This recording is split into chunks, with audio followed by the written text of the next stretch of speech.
The European Union and the United States share the largest bilateral trade relationship in the world by a pretty significant margin.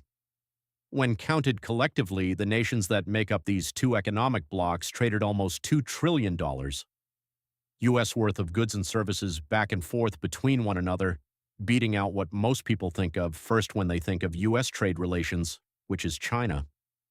Europe's, and specifically the European Union's, collective trade with the U.S. is also more intense than their collective trade with China, or even the U.S.'s trade with their direct land neighbors Canada and Mexico.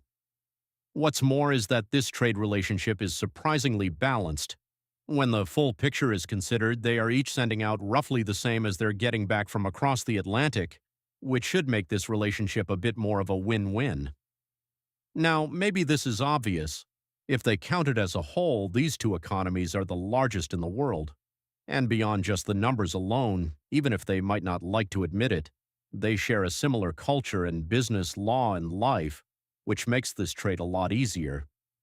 But of course, that has been reconsidered significantly over the last 12 months as the USA has implemented several rounds of tariffs, as well as direct threats against EU members for some combination of reasons, ranging from protecting their own industries to pushing questionable geopolitical goals all the way down to providing news cover over a certain set of documents.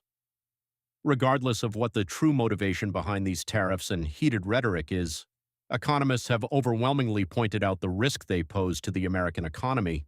But unfortunately for Europe, given their strong trade ties, the risk to them is almost as great, and unfortunately they seem to have very little control over it.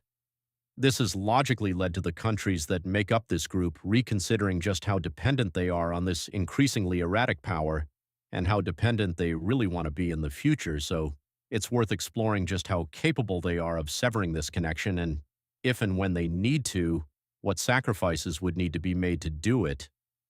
Cutting off or even just shrinking down this relationship would be one of the biggest economic events in history, and what's more is that it would be difficult at the best of times.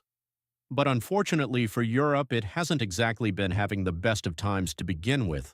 Most of its major economies are dealing with a long list of their own problems. Undertaking such a dramatic trade shakeup right now might be like trying to climb Mount Everest while on life support. Now, that alone is a big issue, but it's also not a unique issue. Europe is just the canary in the coal mine of a much wider shift in geopolitics as well. Over the last decade in particular, the world has slowly been dividing into two camps. The West centered around the financial systems and the military protection of the USA and the BRICS, plus the outcasts informally centered around the industrial might of China. The fact that both of these team captains are now coming with so much geopolitical baggage is raising the question of why these middle powers don't just work with one another to prevent being bullied by the wild whims of either of these two countries. It sounds great, but would it even be possible without untenable economic sacrifices for normal people? Now, if all of that wasn't enough to consider, it's also important to look at this issue with the context that in 3 years or 10 months or even just one too many hamburgers, it might not even matter anymore. So, would it even be possible for Europe and the other global middle powers to become independent of countries like the USA and China? What kind of sacrifices would it take to get there? Would it happen within a realistic time frame? And while we're at it, what does this mean for countries left in the middle?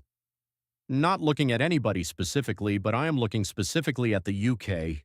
With so much business news in today's media landscape, where do you find the stories about offbeat startups, under-the-radar trends, and unconventional business models that are actually interesting? That is exactly what The Hustle covers. It's a free daily email that makes business news actually interesting to read. It includes everything from market updates to interesting economic articles like this one about why you always see lawyers on billboards. It's fast and punchy and gives you all the information without having the feeling of being bogged down by long stories. I started reading it daily and now I look forward to it showing up in my inbox. If you're starting a company or just want to see what ideas are gaining traction in today's economy, hit the link in the description. Subscribe to The Hustle. Definitely worth checking out. To understand Europe's apparent reliance on its partner across the pond, we have to understand how it got here. The history of today's transatlantic economic partnership was no accident. It was a deliberate geopolitical relationship developed in the wake of World War II to counter the rise of communism and the growing influence of the Soviet Union. Economically, this relationship was forged with the Marshall Plan in 1948, through which the United States provided $13 billion in economic aid to its war-torn friends and former adversaries in Europe. The plan was simple. The United States would supply funding to European countries devastated by war to rebuild private industry and public infrastructure, restore production, and revitalize consumption. In his speech, General George Marshall emphasized that this was a mutually beneficial relationship, that the consequences of the war to the economy of the United States should be apparent to all. As such, the plan came with conditions. This was no charity. Participating countries had to agree to develop multilateral payment systems and trade within Europe, move towards currency convertibility, ease restrictions on imports from and increase exports to the United States. It also came with additional intended, unintended consequences, including flooding the European continent with U.S. dollars to purchase U.S. goods, solidifying the dollar's role in global trade, and providing nations with the economic growth and stability so desperately needed to ensure political stability, effectively tossing water on the simmering communist influences across Western Europe. Needless to say, the plan worked. In total, 16 countries accepted funds from the Marshall Plan, most notably Germany, France, and the United Kingdom. Europe would enter its fastest period of economic growth in history, and by 1950, all of the participating countries had returned to or exceeded their pre-war industrial production. But the plan accomplished more than that. The foundation of transatlantic relationships that would lead to NATO and a starting framework for what would ultimately become the European Union had been set. America's post-war plan had paid off. What started as a simple industrial revitalization plan would ultimately morph into a complex web of shared economic and geopolitical interests centered on the United States. The balance of geopolitical power and influence in the world had firmly shifted in the direction of America. And like it or not, Europe had a new big brother. For decades, Europe was happy to thrive in the shadow of their American friends, content in their shared prosperity and comfortable in their promise of mutual defense. But like many relationships do, these partners have seemingly hit a rocky patch, and Europe's contentment has left it with a dependency that is now being put to the test. Will these allies find a way to navigate this tumultuous period and hold on to the security and stability they have come to know over the past 70 years? Or will Europe have to reimagine its role in the relationship? More on that later. First, let's explore how codependent this relationship truly is. To understand how a change in dynamics might look and how painful it might be, we first need to explore how complex it really is. While China remains the world's largest aggregate exporter, the United States and the European Union have the largest multilateral trade relationship, adding up to almost $2 trillion worth of goods and services moving across the Atlantic annually.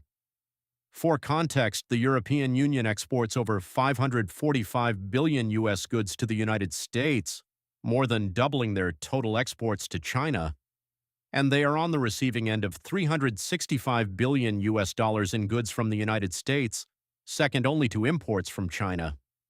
The EU's biggest exports to the U.S. are heavy high-end machinery, pharmaceuticals, and cars, and their biggest imports are machinery, mainly computers and telephones, minerals, mainly petroleum-based energy products, and chemicals. These partners aren't trading for fun. They are trading some of the foundational products that help their economies and societies run. American factories rely on precision German machinery to function, and much of the country's most popular breakthrough medications come from Denmark. Europe, on the other hand, is heavily dependent on energy from the U.S., particularly LNG and finished tech products. Now, if we pause and do some quick math, you will see the underlying crux of the United States' current argument that they are running a massive trade deficit with the European Union. In the eyes of certain politicians, this is implicit proof that in this relationship, Europe is selling more to the United States than they are buying. The scales of the relationship are not equal and Europe is winning, but things are not always as they seem. Earlier, we mentioned that the trade between the United States and Europe amounted to nearly $2 trillion US of goods and services.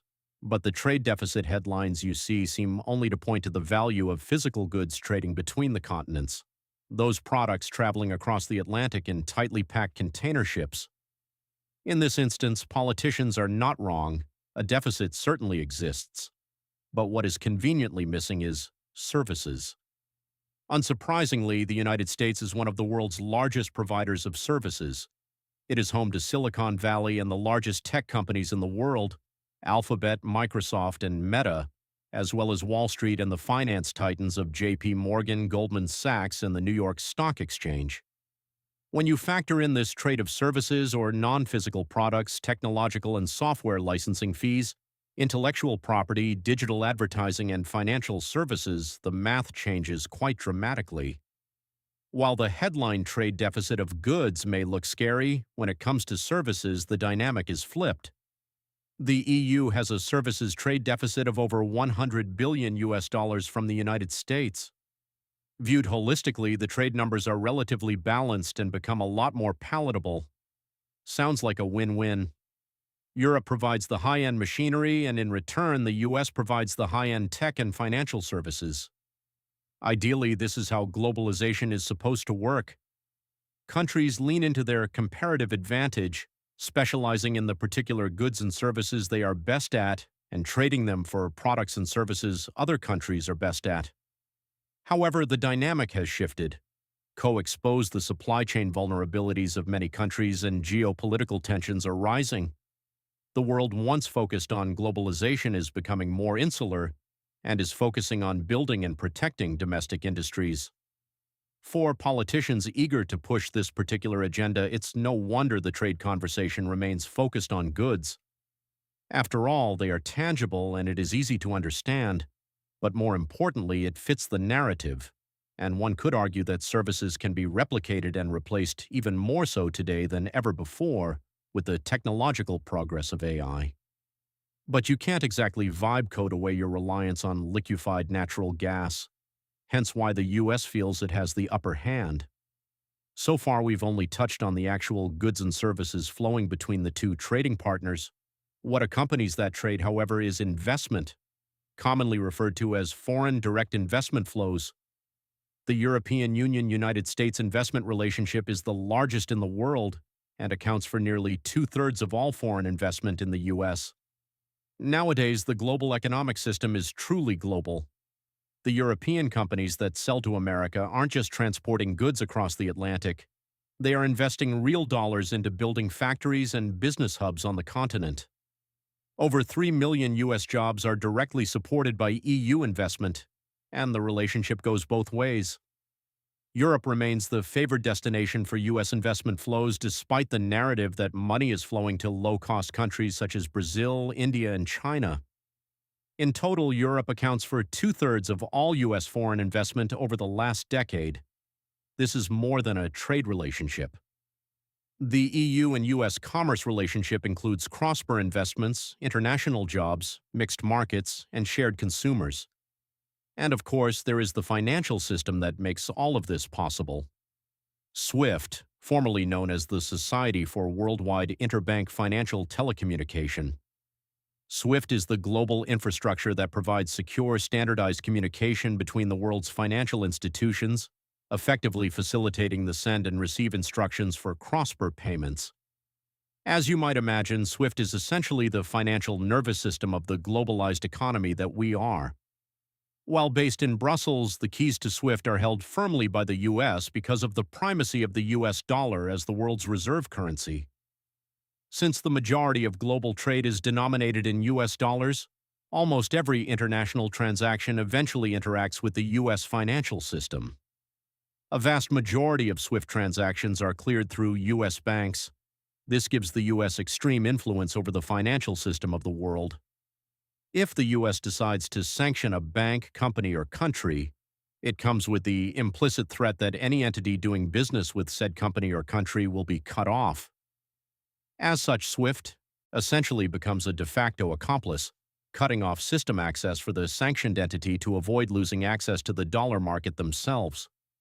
Once banned from SWIFT, an entity is essentially locked out of its ability to transact with the rest of the world. The ability to receive payments, extend credit, transfer funds, and settle obligations is frozen, effectively paralyzing the economic activity of the sanctioned entity. This was one of the most powerful tools used by the West against Russia following the war in Ukraine with devastating effect. As you might surmise in the current climate, the implications of U.S. influence and EU reliance on SWIFT is profound. As long as Europe remains reliant on an infrastructure that is under the thumb of the U.S. Treasury, they must walk a delicate tightrope. Trade is increasingly becoming weaponized on the geopolitical stage, and the U.S. is throwing its weight. But how much negotiating power can the EU have against the country that controls their access to international commerce? To truly reach independence, the EU will have to contemplate creating a financial infrastructure that doesn't require a sign-off from Washington every time euros leave the continent. They wouldn't be the first. BRICS pay as well. The BRICS nations attempt at securing their own cross-border payment system. China has CIP and Russia has developed their version, the SPFS. All attempts by non-Western countries to insulate themselves from the whims of the U.S. For context, though, the Russian SPFS partners with 124 financial institutions across 24 countries.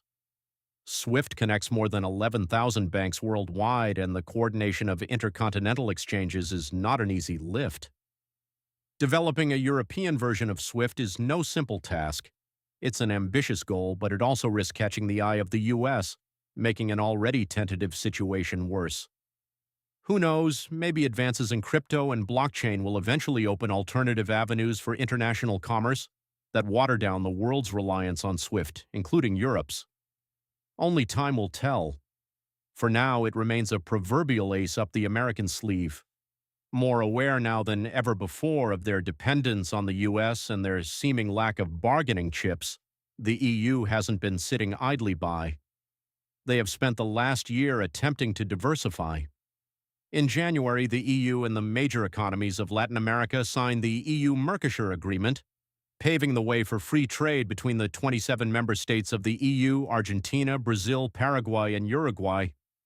25 years in the making, the EU finally signed the dotted line, presumably all the more willingly as the burden of their newly protectionist partners in America ramp up tariffs and threaten more.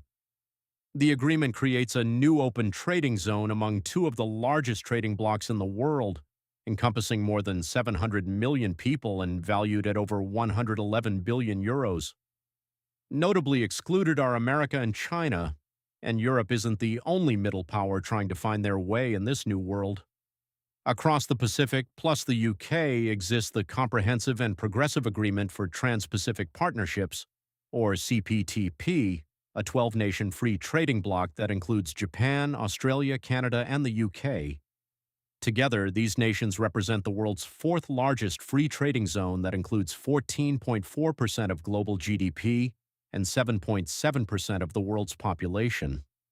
As the leaders of world trade start to look inward, interest in these middle power blocs is continuing to grow. In 2026, reports indicate that the EU is interested in exploring an economic alliance with the CPTPP, and Canada has been quite open about their willingness to help make it happen. If successful, nearly 40 nations and more than 1.5 billion people would come together in a single free trade agreement, absent of American and Chinese influence. So, let's say Europe does decide it's time to regain some independence and stand more strongly on their own. They shift away from America and try to lean into these new Latin American and Pacific alliances. Who gets hit the worst? Remember, when we talk about the European Union, we are actually talking about 27 independent member states. And while a break would undoubtedly prove painful for all, the share of trade and economic production amongst the continent is not spread evenly, and neither would be the burden. The short answer is Germany. While it sits firmly in its position as the economic hub of Europe, its position in this hypothetical separation would be precarious. In fact, Germany is the world's third largest exporter following China and the United States.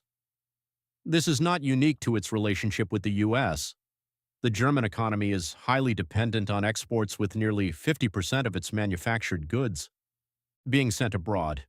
It also happens to be the single largest exporter to the United States, a delicate position to be in should the relationship go south. In total, Germany exports more than 180 billion US dollars in goods to the US annually, more than 10% of its total trade, importing half that in return. As such, their economic industry is a lot more reliant on the US than the US is on Germany. The German economic system adds to the problem. Known for its Mittelstand, the backbone of German industry is a collection of small to medium enterprises that dominate the global industry of the country. They are highly specialized companies, often focused on a single niche product, like high-end precision machinery. Coincidentally, high-end machinery happens to be the primary exports to, you guessed it, the United States, followed closely by cars. Germany's specialized manufacturing industry is its greatest strength, accounting for nearly 20% of its GDP. But in the case of potential trade war or sudden separation, it may turn out to be one of its greatest vulnerabilities. The German Mittelstand functions so well because of its access to the global markets, and in particular to American customers. The closing of those doors would lead to unemployment, a drastic drop in GDP, and a scramble to find new trading partners. Not to mention a sudden shortage of the energy and high-end pharmaceuticals that they rely on sourcing from the US. While most exposed, Germany isn't alone. The United States and Ireland have a long history of shared social and economic ties. Nearly 1 in 10 U.S. citizens is of Irish descent.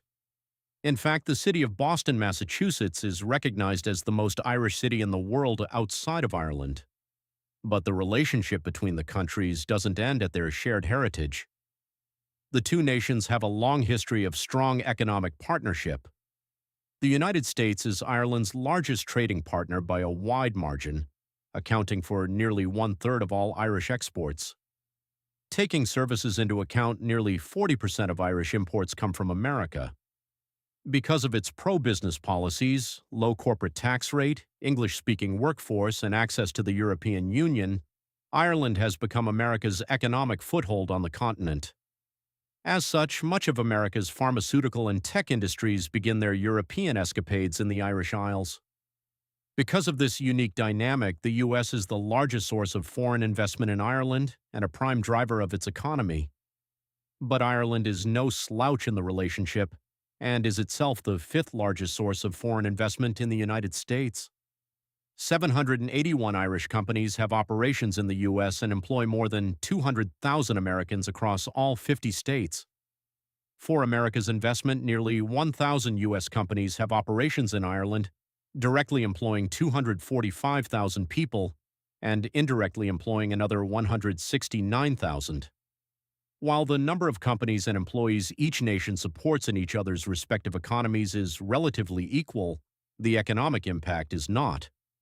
For perspective, the population of the United States is north of 340 million, while the population of Ireland is closer to 5.5 million, significantly less than the population of New York City. In total, U.S. investment in Ireland accounts for nearly 15% of the total workforce, but it's more complicated than that. The majority of Irish imports from the U.S. are intermediate goods and services, intellectual property and R&D services that enable the production of finished goods such as high-end medications. These are primarily intended for export elsewhere, including back to the U.S. This means many of the Irish employed by U.S. companies find themselves working in the high-end industries of pharma and tech, and in turn they are some of the country's highest-paid citizens.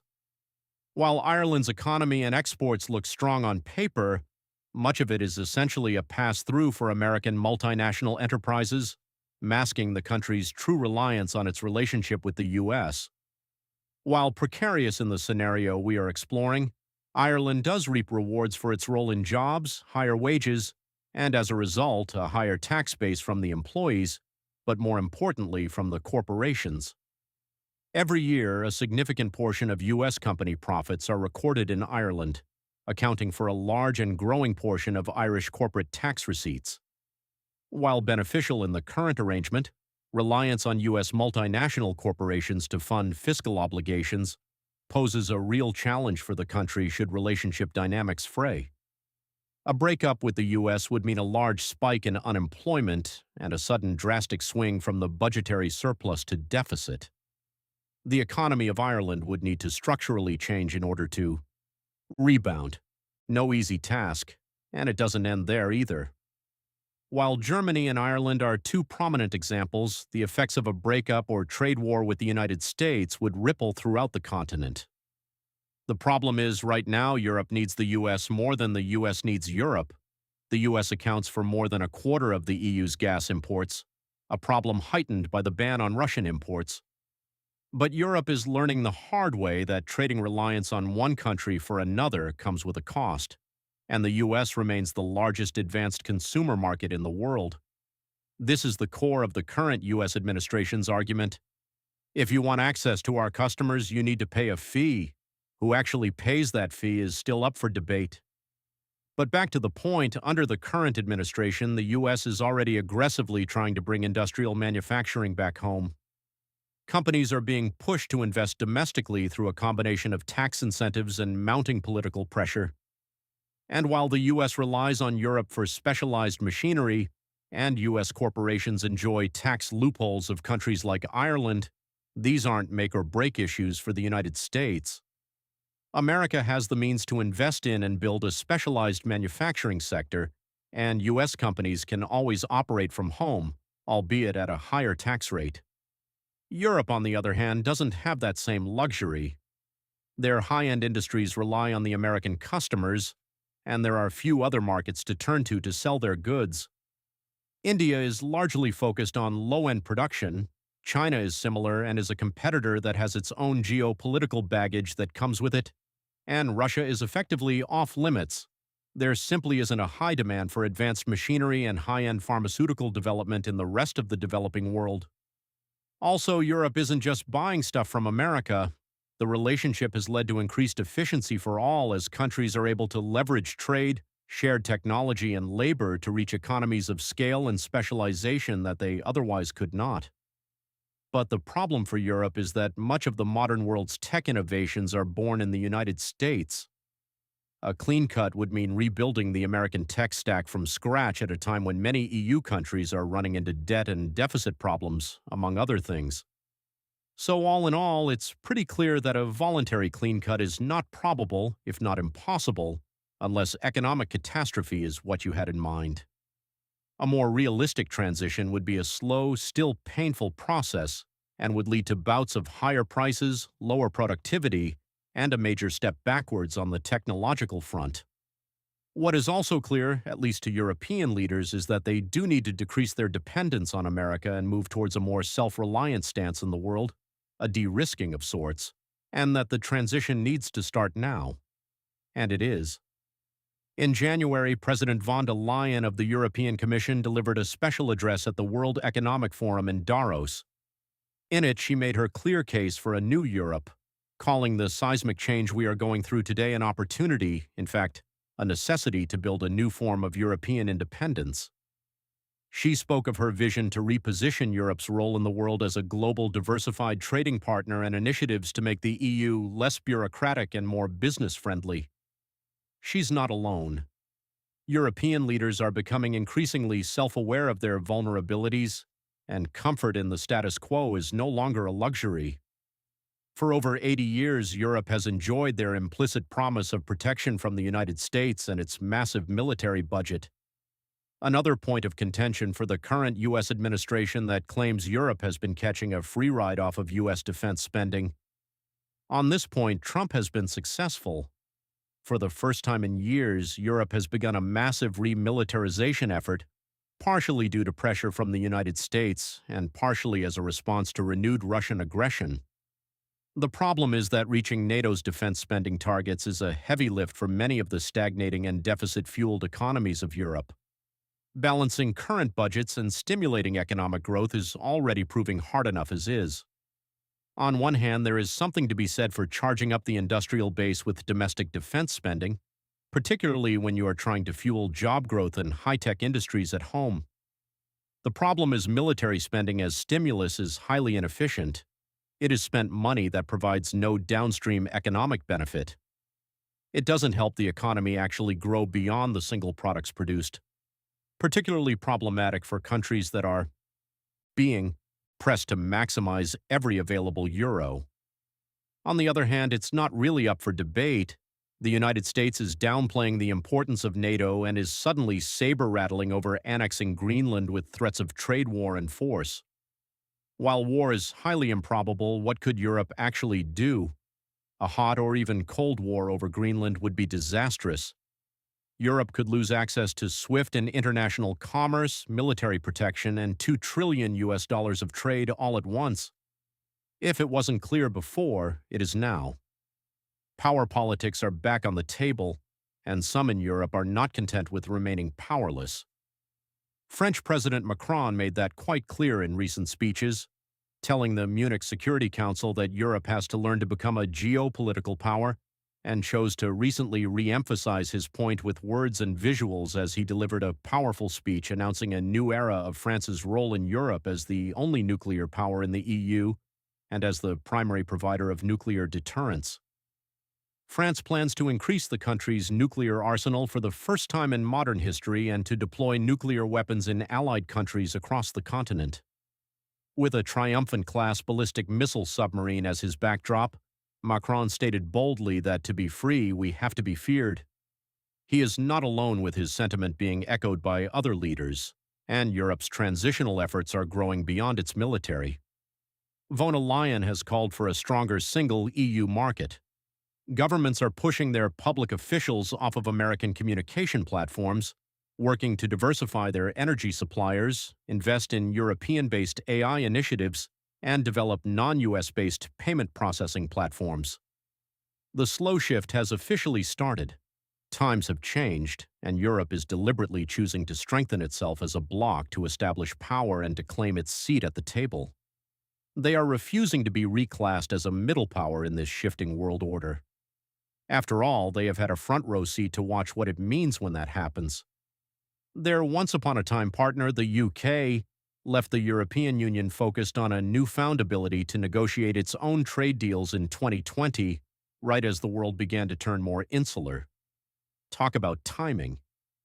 Beyond the direct economic ramifications of leaving the EU, the UK has essentially stepped off their team to go it alone in a game of power brokering that favors collective bargaining. While the EU has the collective weight of its member states to push back on American tariffs, the UK must negotiate one-on-one. And the chips are not stacked in their favor. There is no debate over who is the junior partner in a UK-US relationship. They did join the Pacific-based CPTPP trade agreement, but that is proving to be more symbolic than anything. The UK finds itself alone on an island in a world of consolidating power blocks, and it is starting to regret it. The British public and politicians miss the EU and are working for a reset in the relationship, but it's off to a shaky start. Will Britain prove to be the first casualty of this new world order, or will they find a way to forge on independently or with new or old partners? Only time will tell. Speaking of time, a lot of what's happening right now is the result of the current U.S. administration. Will any of this even matter in 3 years? As economists, we like to pretend we are better than politics, but inevitably one has an influence on another. And in this case, it's pretty clear that politics has changed this economic relationship. The current era of trade wars, tariffs, and threats aren't the wishes of most Americans. The other prerogative of President Trump and his cabinet, and with his party in power, that prerogative has met little effective political resistance for now. It is increasingly looking like the administration may lose a lot of power in the upcoming 2026 midterm elections, as voters struggle with tariffs, affordability, and the war in Iran. But nothing is truly known. If anyone can defy the polls, it's Donald Trump. However, the U.S. political system often functions like a pendulum, reactionarily swinging from one political spectrum to the other every few years. After all, a president can only serve 2 terms, right? Bold steps towards independence from the EU, the remilitarization, energy diversification, the development of homegrown tech and payment infrastructure, and the new Mercosur free trade agreement will likely take years to pay off. And the reality is that by the time these efforts come to fruition, the U.S. will ideally have a new administration and may very well want to be best friends again. But the die has been cast, and Europe has had a glimpse of what their worst nightmares could entail. In a world of escalating geopolitical tensions, Europe can no longer and should no longer assume that the United States will always be there for them. Hopefully, the relationship will improve. But either way, if Europe can successfully establish itself as a more independent bloc and step into their role as a global power, they will be able to approach their relationships as equal, not junior partners. For the middle powers currently caught in this shifting global landscape, the lesson is clear. The status quo is no longer guaranteed, and dependency has become a liability. Thanks for watching, mate. See you next one.